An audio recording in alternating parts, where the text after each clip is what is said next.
மீண்டும் ஒரு முறை இறை செய்தியை பகிர்ந்து கொள்ள நீ தந்த இந்த வாய்ப்புக்காக நன்றி செலுத்துகிறேன். ஆவியானவரே, நீர் என் மூலம் பேசுகிறீர். உன் வார்த்தை என் நாவில் ஒலிப்பதற்கு நன்றி. இயேசுவே, உமக்கு நன்றி. ஆமென். Praise the Lord, brothers and sisters. எல்லாரும் நல்லா இருக்கீங்களா? சந்தோஷமா இருக்கீங்களா? Praise the Lord, sister. நல்லா இருக்கும். பிரதர், நீங்க மட்டும் தான் சொல்றீங்க. Praise the Lord, sister. எல்லாம் சந்தோஷமா இருக்கும். All are happy, sister. கடவுளுக்கு நன்றி. எல்லாருமே கேமரா ஆன் பண்ணா இன்னும் சந்தோஷமா இருக்கு. இன்னைக்கு நம்ம தியானிக்கு எடுத்துக்கொண்ட இறை செய்தி என்ன அப்படின்னா, இயேசுவினால் வரும் துணிவு. இயேசுவினால் வரும் துணிவு. ஒரு இறை வார்த்தையை கொண்டு நம்ம ஆரம்பிப்போம். எபிரேயர் அதிகாரம் 10 இறை வார்த்தை 35. எபிரேயர் அதிகாரம் 10 இறை வார்த்தை 35. இந்த வார்த்தை எப்படி இருக்குன்னா, உங்களிடம் இருக்கும் துணிவை கைவிட்டு விடாதீர்கள், இதற்கு மிகுந்த கைமாறு உண்டு. உங்களிடம் இருக்கும் துணிவை கைவிட்டு விடாதீர்கள், இதற்கு மிகுந்த கைமாறு உண்டு. அப்ப இந்த இடத்துல இங்கிலீஷ் பேஜ்ல பார்த்தோவா, இங்கிலீஷ்ல அதான் சொல்றேங்க. இங்கிலீஷ்ல வந்து எப்படி இருக்குன்னா, therefore do not throw away your confidence as a great reward அப்படின்னு சொல்லி இருக்கு. இப்ப இந்த இடத்துல இங்கிலீஷ் டிரான்ஸ்லேஷன் எப்படி கொடுத்திருக்குன்னா, இந்த இடத்துல வந்து கான்பிடன்ஸ் அப்படின்னு சொல்லி கொடுக்கப்பட்டிருக்கு. அந்த துணிவுக்கு இங்க வந்து கான்பிடன்ஸ் அப்படின்னு கொடுக்கப்பட்டிருக்கு. ஆனா துணிவுனா நம்ம இங்கிலீஷ்ல பார்க்கும்போது பிரேவ்னஸ் அப்படிதான் மீனிங் இருக்கும். ஆனா இந்த இடத்துல இந்த மொழிபெயர்ப்புல துணிவு அப்படிங்கிறதுக்கு கான்பிடன்ஸ் அப்படின்னு சொல்லி கொடுக்கப்பட்டிருக்கு. இப்ப முதல்ல நமக்கு கான்பிடன்ஸ்னா என்னன்னு தெரியணும். கான்பிடன்ஸ்னா என்ன அப்படின்னா, நம்ம வாழ்க்கையில தொடர்ந்து நம்ம வெற்றிகளை பார்க்கும் போது நமக்கு கிடைக்கக்கூடிய அந்த தைரியம், அதுதான் வந்து கான்பிடன்ஸ். இந்த துணிவு தான் கான்பிடன்ஸ். ஆனா இதுல வந்து 2 வகையா இருக்கு. ஒண்ணு வந்து உலகத்தரமான கான்பிடன்ஸ், இன்னொன்னு வந்து ஸ்பிரிச்சுவல் கான்பிடன்ஸ். இந்த உலகத்தரமான கான்பிடன்ஸ்னா என்ன அப்படின்னா, நம்ம வந்து நான் வந்து படிச்சேன், நான் வேலை வாங்கினேன், கஷ்டப்பட்டு நான் வீடு கட்டினேன், நான் முன்னேறினேன் அப்படின்னு சொல்லி நம்ம வாழ்க்கையில அடுத்தடுத்து வர்ற வெற்றிகள் என்னாலையும் இல்ல மற்ற மனிதர்களாலையும் அந்த உதவியால அப்படின்னு சொல்லி அதன் மேல நம்பிக்கை வைத்து படிப்படியா அவங்க வாழ்க்கையில வர்ற முன்னேற்றங்களை வெற்றிகள் வர்றதுனால வர்ற துணிவு தான் உலகத்தரமான கான்பிடன்ஸ். ஆனா இறை வார்த்தையின்படி இது என்னது? பாவம். எரேமியா அதிகாரம் 17 இறை வார்த்தை 5. எரேமியா அதிகாரம் 17 இறை வார்த்தை 5 என்ன சொல்லுதுன்னா, மனிதரில் நம்பிக்கை வைப்போரும் வலுவற்ற மனிதரில் தம் வலிமையை காண்போரும் சபிக்கப்படுவர் அப்படின்னு கொடுக்கப்பட்டிருக்கு இல்லையா? அப்ப நம்ம மேல நம்பிக்கை வச்சாலும் சரி, மற்ற மனிதர்கள் மேல நம்பிக்கை வச்சாலும் அது என்னது? பாவம். அப்ப இந்த மாதிரி வரக்கூடிய வெற்றி நம்ம தொடர்ந்து வளர்ச்சி இருக்கிற மாதிரி இருக்கும்.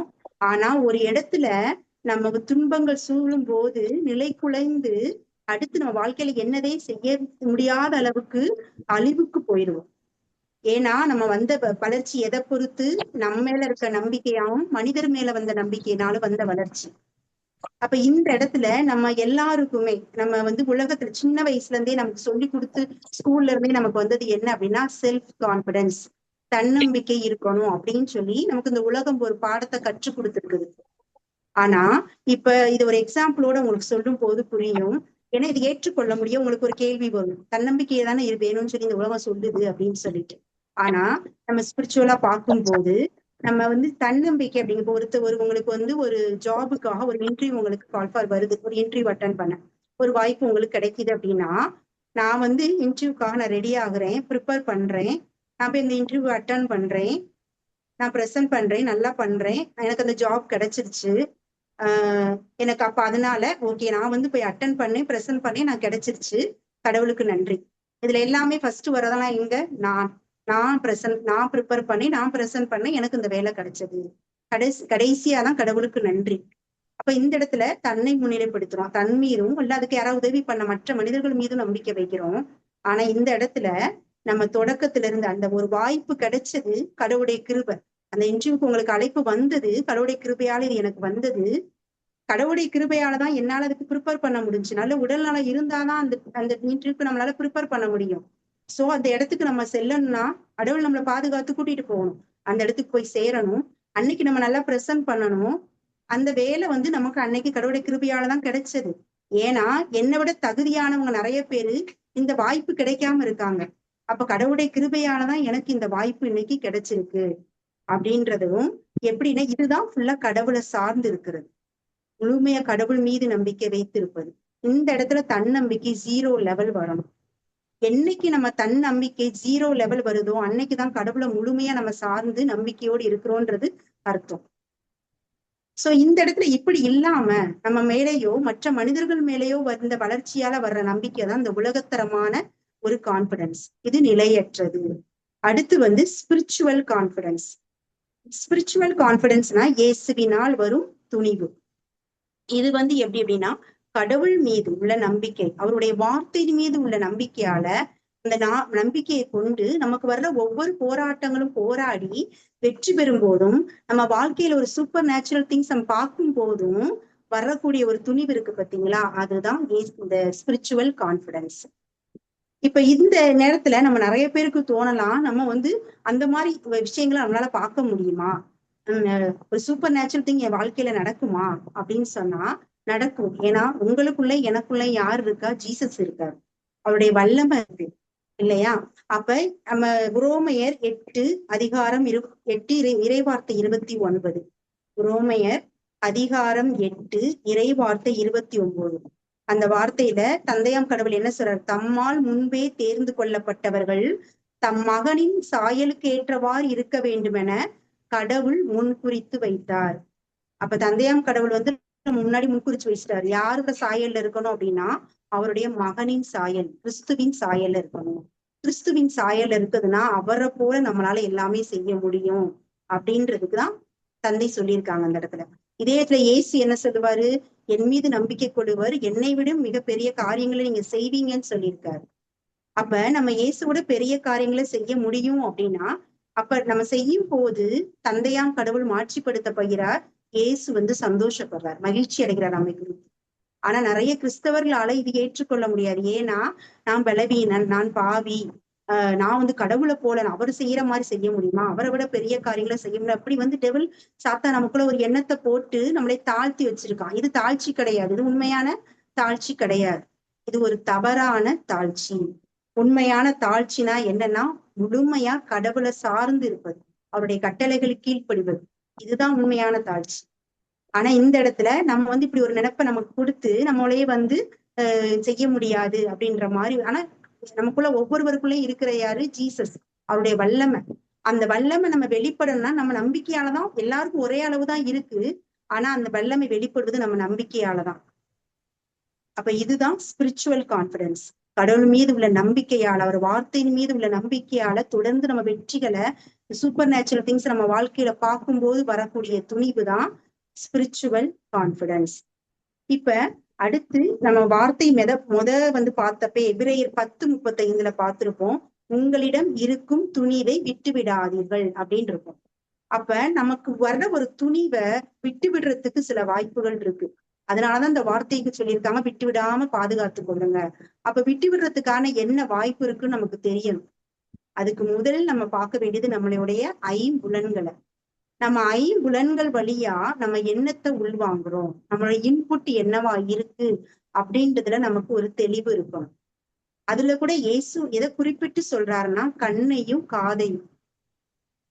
ஏன்னா கண் நலமா இருந்தால் எப்படி இருக்கும், உடல் ஒளி பெற்று இருக்கும். அதே நேரத்துல நம்ம காது வந்து கேட்பதை குறிச்சு கவனமா இருங்கன்னு சொல்லியிருப்பார் குறிப்பிட்டு. அப்ப இது ரெண்டு எவ்வளவு இம்பார்ட்டன்ஸ் கொடுத்து சொல்லியிருக்காருன்னா இது வழியா நம்ம எண்ணத்தை உள்வாங்குறோம் அப்படின்றது தெளிவா தெரியணும் நமக்கு. இப்ப இந்த இடத்துல ஒரு ஒரு ஒரு தொடக்கத்துல வந்து இப்ப இந்த துணிவை விடுறதுக்கு முதல் தொடக்கம் எதுவா இருக்கும் அப்படின்னா இந்த கைம்புலன்கள் வழியா, கண் வழியா, காது வழியா நம்ம அறிக்கையிற இறை வார்த்தைக்கு ஒரு முரண்பாடான ஒரு விஷயத்த நீங்க உள்ள அனுப்பிச்சீங்க அப்படின்னா அது உலகத்தில இருந்து அல்லது மீடியால இருந்து ஏதோ ஒரு மற்ற மனிதர்கள் பேசுறது மூலமா எது வழியோ நீங்க உள்ள வாங்குறீங்க அப்படின்னா அது முதல்ல உங்களுக்கு சந்தேகத்தை, ஐயத்தை உண்டு பண்ணும். அந்த ஐயத்தை நீங்க உள்ள வாங்கும் போது அது அடுத்து என்ன நிலைக்கு உங்களை கொண்டு போகும்னா பயத்துக்கு கொண்டு போகும். முதல்ல சந்தேகம் உண்டாகும், அந்த சந்தேகம் உங்க பயத்தை கொண்டு போகும். அந்த பயம் என்ன ஆகும்னா உங்களுக்கு அவ்விசுவாசத்தை அவநம்பிக்கையை உண்டாகும். அப்படி தொடர்ந்து போகும்போது நீங்க பெற்றுக்கொண்ட இந்த துணிவை இதுவரைக்கும் போராடி நீங்க ஒரு வெற்றி பெற்று உங்களுக்கு ஒரு துணிவு வந்திருக்கும் பாத்தீங்களா, அந்த துணிவை கைவிடுவீங்க. எதிர்நோக்கே இல்லாம போகும். லாஸ்ட்ல டிப்ரெஷனுக்கும் தற்கொலை எண்ணத்துக்கும் நம்ம போக வாய்ப்பு இருக்கு. அப்ப இதோட தொடக்கம் எது? சந்தேகம். இப்ப இதுக்கு நம்ம ஒரு பெஸ்ட் எக்ஸாம்பிள் பார்க்கலாம்னா பேதுரு தான்.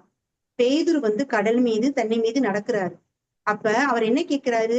ஜீசஸை பார்த்து, இயேசுவை பார்த்து, நீர்தான் ஆண்டவர் என்றால் நானும் கடல் மீது நடந்து வர ஆணையிடும் அப்படின்னு சொல்றாரு, கேட்கிறாரு. அப்ப இயேசு என்ன சொல்லுவாரு? ஒரே வார்த்தை தான் சொல்லுவாரு, வா அப்படின்னு சொல்லுவாரு.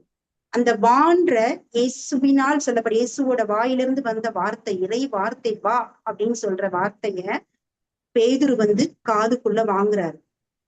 அவரோட கண் வந்து இயேசுவின் மீது பதியப்பட்டிருக்கு. சொன்ன உடனே அவர் இறங்கி நடந்து போறாரு.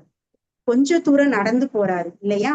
அப்ப அவரோட கண்ணும் காது எதைய போக்கஸ் பண்ணிருக்கு? ஜீசஸ. அப்ப அவங்க போறாரு. கொஞ்ச நேரத்துல அங்க புயல் காற்று வீசுது. அப்ப வீசும்போது நிச்சயம் அங்க ஒரு சத்தம் வந்திருக்கு இல்லையா? அந்த சத்தத்தை காது உள்வாங்குது. அந்த சத்தம் வந்த பகுதிய கண்ணு பாக்குது. அப்ப கண்ணு வழியா அந்த அலை வர்றது புயலை பாக்குறாரு, அந்த சத்தத்தை உள்வாங்குறாரு.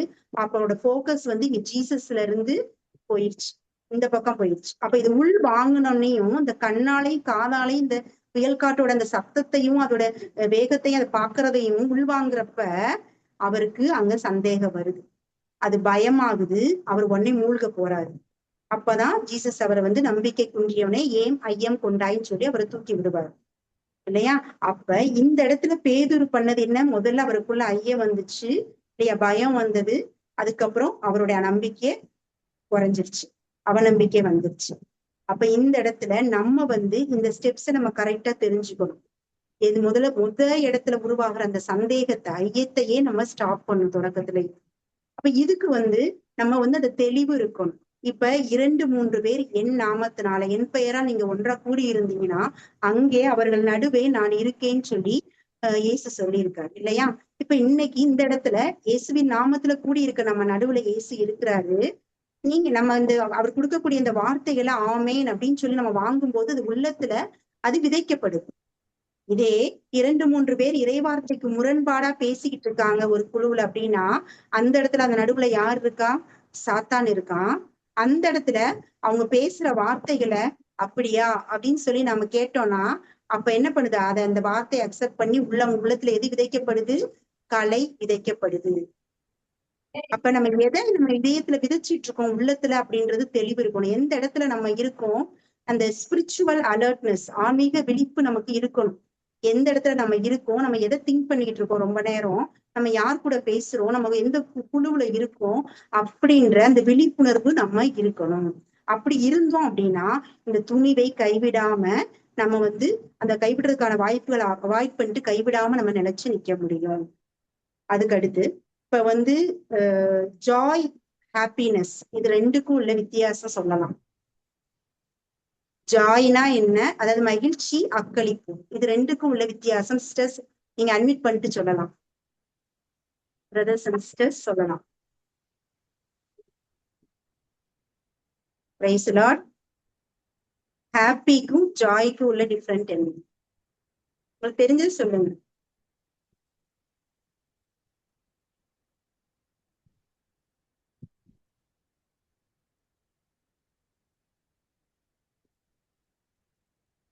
பிரைஸ் தி லார்ட் சொல்லுங்க சிஸ்டர்ஸ், உங்களுக்கு தெரிஞ்சது சொல்லுங்க. ஹாப்பினா என்ன?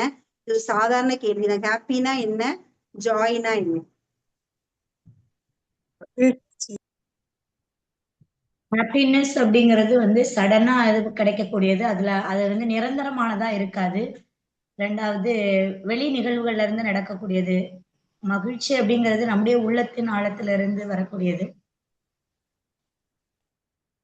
வேறு யாராவது? ஹாப்பினா என்ன அப்படின்னா சொல்லுங்க சிஸ்டர். பிரைஸ் தி லார்ட் சொல்லுங்க. எண்ட் ரிசல்ட் ஃபர்ஸ்ட்லயே தெரிஞ்சிச்சுன்னா அதுதான் சாரி ஜாய். அக்களிப்பு. praise the Lord. Amen. Praise the Lord. அப்ப happiness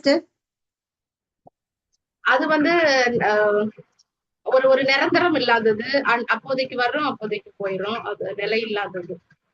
amen. praise the Lord. ஹாப்பினா நம்ம ஒரு விஷயம் நமக்கு விரும்புறோம், அது உடனே கிடைச்சனே ஒரு சந்தோஷம் வரும் பாத்தீங்களா, அதுதான் வந்து ஹாப்பினஸ். ஜாய்ங்கிறது நம்ம சோதனையிலும் துன்பத்திலும் நம்ம வந்து மகிழ்ச்சியா இருப்பது. அது எப்படின்னா நம்ம ஜாய்க்கு சரியான டெபினிஷன் என்ன அப்படின்னா, எண்ட் ரிசல்ட் நமக்கு முன்னாடியே தெரிந்திருப்பது. அதனால வரக்கூடிய அந்த மகிழ்ச்சி தான் ஜாய். எண்ட் ரிசல்ட் முன்னாடியே நமக்கு தெரிஞ்சு அதனால வரக்கூடிய அந்த மகிழ்ச்சி தான் என்னது, ஜாய். இப்ப இந்த இடத்துல இதுக்கு நம்ம எக்ஸாம்பிள் யாருன்னா ஜீசஸ் தான். சரியா? நீங்க எபிரேயர் 12:2 அப்புறமே எடுத்து வாசித்து பாருங்க. அதுல என்ன வந்திருக்கும், நம்ம வந்து இப்ப ஜீசஸ் வந்து சிலுவையை சுமந்துட்டு போறாரு. நம்ம பாக்குறதுக்கு அவர் பாடுகள் அவ்வளவு கஷ்டப்படுற மாதிரி நம்ம பாக்குறோம். ஆனா அவரை வந்து மகிழ்ச்சியா அதை செய்யறாரு. ஏன்னா அவருக்கு தெரியும் எண்ட் ரிசல்ட் என்ன, நான் இத்தனை மக்களையும் மீட்க போறேன் அப்படின்றது அவருக்கு முன்னாடியே தெரியும். அதனாலதான் அவரால் மகிழ்ச்சியா இருக்க முடியுது. இந்த இடத்துல என்னோட சாட்சியை நான் பகிர்ந்து கொள்றேன்.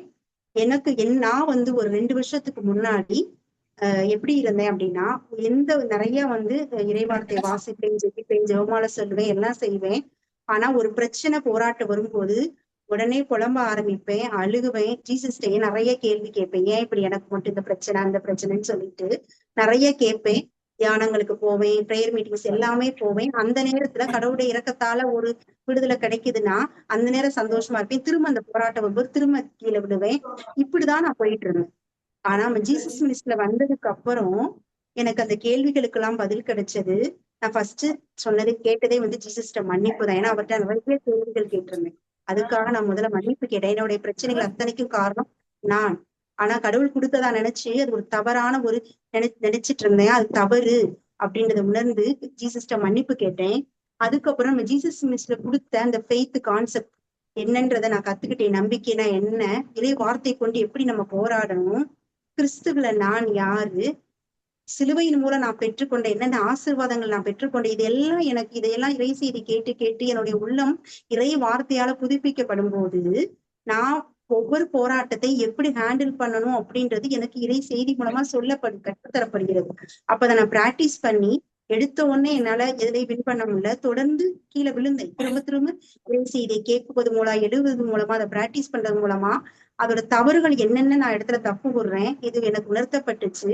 அப்ப மீண்டும் மீண்டும் நான் செய்யும் போது ஒரு கட்டத்துல நான் வந்து நிறைய வெற்றிகள் தொடர்ந்து அடுத்தடுத்து என்னால பார்க்க முடிஞ்சது.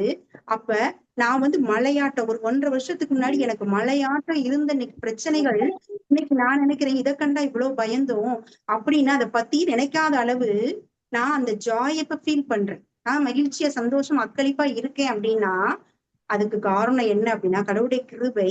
இன்னொன்னு அந்த நம்பிக்கை, இறைவார்த்தை நம்பிக்கையோட அறிக்கையிடும் போது அந்த மலையாட்டம் இருந்த பிரச்சனை எனக்கு ஒண்ணுமே தெரியாம இருக்கு அப்படின்னு சொன்னா அதுக்கு காரணம் என்ன அப்படின்னா நம்ம தொடர்ந்து அந்த வார்த்தையில போராடும் போது வருகிற வெற்றி. அதனாலதான் தொடர்ந்து வருகிறது. அடுத்தடுத்து நான் போராடும் போது கீழே விழுந்தாலும் திரும்ப எந்திரிச்சு என்ன தப்பு பண்ணேன்னு பார்த்து போராடும் போது தொடர்ந்து நமக்கு ஒரு வெற்றி வருது பத்தியா, அந்த வெற்றினால வருகிற துணிவு. இந்த துணிவுனால வந்து எனக்கு ஏன்னா எண்ட் ரிசல்ட் என்னன்னு இப்பவே தெரியும். என்னோட சூழ்நிலை சில இதுல மாறி இருக்கு, சில இதுல சூழ்நிலை பிரச்சனை அப்படிதான் இருக்கு. ஆனா நான் வந்து சூழ்நிலையை பார்க்கல, என்னோட எண்ட் ரிசல்ட் என்ன அப்படின்றது எனக்கு முன்னாடியே தெரியும். ஏன்னா நான் ஃபோக்கஸ் பண்றது வார்த்தையின் மீது. அந்த தொடர்ந்து நம்ம வார்த்தையை அறிக்கையிட்டு அதன் மீது அந்த வார்த்தையின் மீது வந்த நம்பிக்கையால நான் வந்து என்னோட எண்ட் ரிசல்ட் என்னன்னு எனக்கு தெரியும். அதனால வந்த ஜாய், அதனால வந்த மகிழ்ச்சி தான் எனக்கு இருக்கிறது. அப்ப நான் இப்ப இந்த துணிவை பெற்றுக்கொண்டேன் அப்படின்னா இந்த துணிவை நம்ம இப்ப எல்லாருமே இந்த இணைப்புல இருக்க எல்லாருமே இதை பிராக்டிஸ் பண்ணி போராடி நிறைய காரியங்களை வெற்றி பெற்று வந்து கொண்டிருக்கிறோம் இல்லையா? சில நேரம் விழுந்தாலும் திரும்ப எந்திரிச்சு போராடி வெற்றி பெறுறோம். அப்ப எல்லாருக்குள்ள இந்த துணிவு வரும்போது இந்த துணிவை நம்ம இறுதி வரைக்கும் காத்திருக்கணும். இறுதி வரை மன உறுதியோடு தக்க வச்சுக்கணும். அது எப்படின்னு நமக்கு தெரியணும். துணிவை கைவிடாமல் அதை எப்படி நிலைத்திருப்பது அப்படின்றத நம்ம ஒரு சில வார்த்தைகள் தியானிக்கலாம். 1 சாமுவேல், உங்களோட பைபிள்ல 1 சாமுவேல் 17ஆம் அதிகாரத்தை எடுத்துக்கங்க. 1 சாமுவேல் அதிகாரம் 17. ஏன்னா அது ஃபுல்லாவே நம்ம சுருக்கமா பார்க்க போறோம். அதை நீங்க அப்புறம் நிதானமா வாசித்து நீங்க தியானிச்சு பாருங்க. இதுல என்னன்னா இது வந்து தாவீது வந்து கோலியாத்த வெற்றி பெற நிகழ்வுதான் இதுல இருக்கும். இப்ப இந்த இடத்துல வந்து என்ன அப்படின்னா பெலிஸ்தியர்களும் இஸ்ரேலரும் போர் புரிய போறாங்க. ஒரு மலையில பெலிஸ்தியர் இருக்காங்க, ஒரு மலையில வந்து இஸ்ரேலர் இருக்காங்க. சரியா? 2 பேருக்கு நடுவுல ஒரு பள்ளத்தாக்கு இருக்கு. அப்ப இஸ்ரேல் வந்து அவங்க வெளிவர்றாங்க போர் புரியறதுக்காக. அவங்க எதிர்நோக்கி இருக்க மலையில இந்த பாசறையில இருந்து அந்த போர் வீரர்கள் வருவாங்கன்னு எதிர்பார்த்துட்டு இருக்காங்க. ஆனா அங்க வந்து நின்னது யாரு அப்படின்னா ஒரு பெலிஸ்தியன், அதாவது கோலியாத். அப்ப இந்த சிச்சுவேஷன் அவங்க எதிர்பார்த்தது என்ன? ஒரு போர் வீரர்கள் வருவாங்க, நம்ம 2 பேத்துக்குள்ள போர் நடக்கும் அப்படின்றத அவங்க எதிர்பார்த்து போனது. ஆனா அவங்க வந்து நின்னது பெலிஸ்தியன். இன்னைக்கு நம்மளும் நம்ம வாழ்க்கையில நிறைய நேரத்துல ஒரு இடத்துக்கு போவோம், ஒரு விஷயத்தை எதிர்பார்த்து போவோம். நாங்க டோட்டலா சிச்சுவேஷன் வேற மாதிரி இருக்கும், சூழ்நிலை சுற்றமா அப்படி டோட்டல் ஆப்போசிட்டா இருக்கும். அப்ப இந்த சூழ்நிலையில தான் இன்னைக்கு வந்து யார் இருக்கா அப்படின்னு சொன்னா இஸ்ரேலர் இருக்காங்க. சோ இப்பதான் அந்த இவங்க வந்து வர்றாங்க. அந்த கோலியாத்து வந்து நிக்கிறாரு, முன்னாடி வந்து நிக்கிறாரு. அந்த கோலியாத்த பெலிஸ்தியனை பார்த்த உடனேயும் முதல்ல அவங்க கண் பார்த்தது எதுன்னா, அந்த இஸ்ரேல் போர் வீரர்கள் அவங்க கண் பார்த்தது எதுன்னா அவரோட உருவத்தை. அவரோட உருவம் எப்படி இருந்தது அப்படின்னு தான். அவரோட 6.5 முழம் இருந்தாரு. அவரோட மார்பு கவசம் 57 கிலோ, அந்த ஈட்டி முனை மட்டும் 7 கிலோ. அப்படி இந்த படைக்கலன்களை தான் இவங்க பாக்குறாங்க. பார்த்து மிகைத்து போய் அப்படியே நிக்கிறாங்க. அடுத்து தொடர்ந்து வாஸ்து பாத்தீங்கன்னா தெரியும். அடுத்து வந்து அந்த கோலியாத் வந்து அந்த படை வீரர்கள் முன்னாடி நின்னு சவால் விடுவான். என்ன சவால் விடுவான் அப்படின்னா, உங்கள்ட்ட இருந்து ஒரு போர் வீரரை அனுப்புங்க, நான் வந்து அவனை வெற்றி பெற்றுட்டேன்னா நீங்க எனக்கு அடிபணிஞ்சு எனக்கு பணி செய்யணும். அவன் என்னை வெற்றி பெற்றானா நாங்க உங்களுக்கு அடிமையா இருக்கோம். இதுதான் அவன் விடுற சவால்.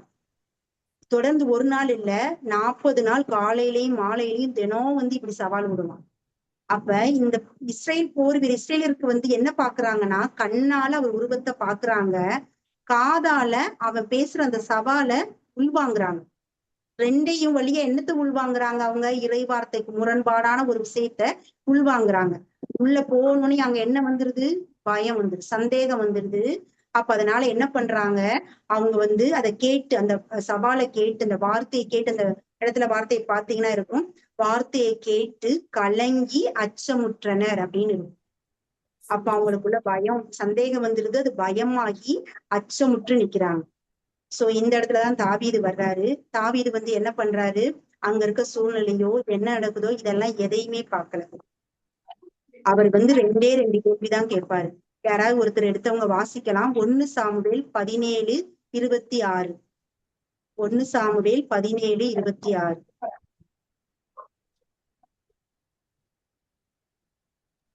அப்பொழுது தாவீது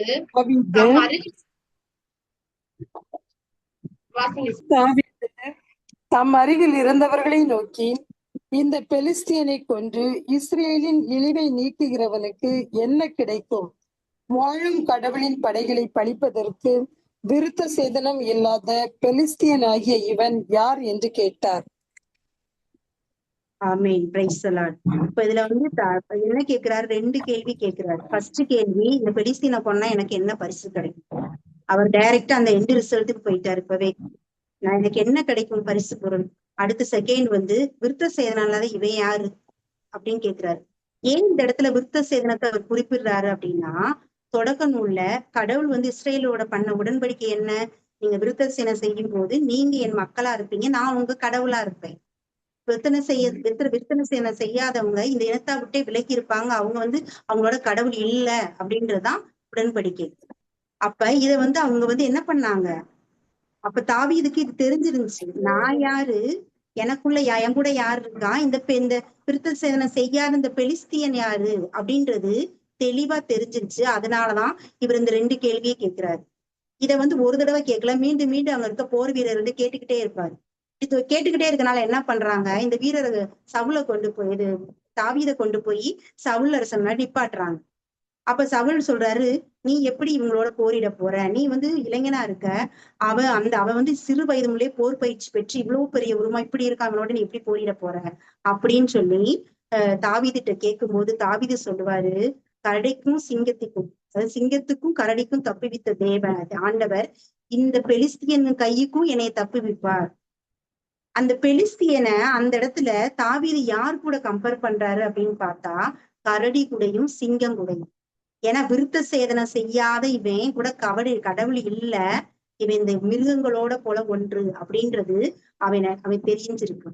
அப்ப இந்த இடத்துல தாவீது வந்து நான் யாரு, கடவுளுக்கு எனக்குமான உள்ள உறவு என்னன்றது தெளிவா இருந்தது. இப்ப இந்த தாவீதுக்கும் நமக்கும் உள்ள வித்தியாசம் என்ன?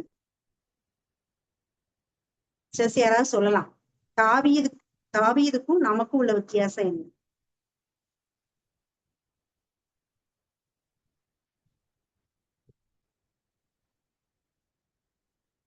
தாவீது அவர் கூட கடவுள் இருந்ததை உணர்ந்திருந்தாரு. சோ இந்த தாவீதுக்கும் நமக்கும் இப்ப உள்ள வித்தியாசம் என்ன? சொல்லுங்க சிஸ்டர்ஸ், பிரதர்ஸ் சிஸ்டர் சொல்லலாம்.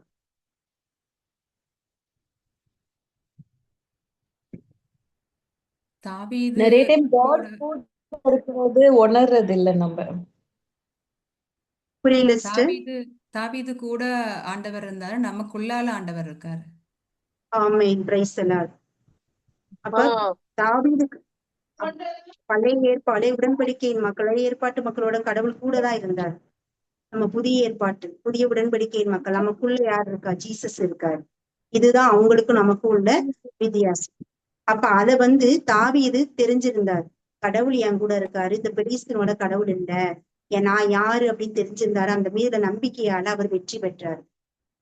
அப்ப இன்னைக்கு நம்மளும் கிறிஸ்துவில் நான் யார் அப்படின்றது நமக்கு தெரிஞ்சிருக்கணும். இத வந்து நம்ம ஜீசஸ் மினிஸ்ட்ரி யூடியூப் நம்ம மெசேஜ்ல வந்து பிரதர் எடுத்திருக்காங்க, கிறிஸ்துவில் நான் யார். அதை நீங்க வந்து எடுத்து அதை கேட்டு எழுதி அதை நீங்க தியானிக்கும் போது கிறிஸ்துவுல நான் யார் அப்படின்றத நீங்க மெடிடேட் பண்ணுங்க. அடுத்து இறை வார்த்தையை வாழ்வாக்குவோம். நம்ம கையில எல்லாம் ஒரு புக் இருக்கு பாத்தீங்களா? அந்த புக்ல கிறிஸ்துவில் நான் யார் அப்படின்றதுல இறை வார்த்தைகள் கொடுக்கப்பட்டிருக்கு. அந்த வார்த்தைகள் ஒன்றொன்றையும் எடுத்து நம்ம அதை மனப்பாடம் செய்து மெடிடேட் பண்ணி அதை நம்ம அறிக்கையிடும் போது அந்த கிறிஸ்துவில் நான் யார் அப்படின்றது நமக்கு தெரியும். அப்ப இந்த துணிவை நம்ம பெற்றுக்கொண்ட ஒவ்வொரு நாளும் நம்ம போராடி வெற்றி பெற்று வருகிறோம்.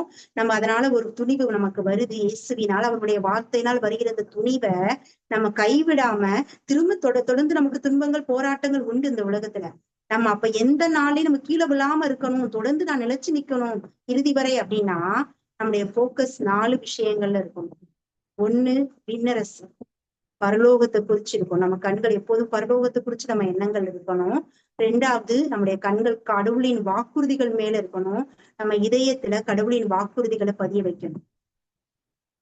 3வது கிறிஸ்துவுல நான் யார் அப்படின்றது நமக்கு தெரிஞ்சிருக்கணும்.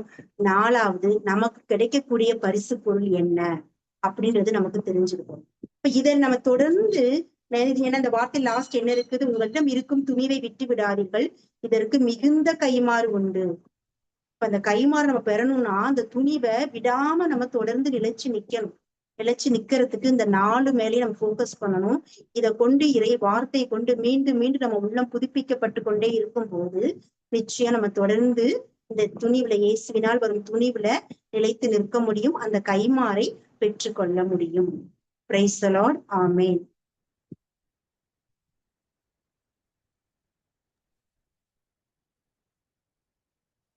Praise the Lord, brothers and sisters.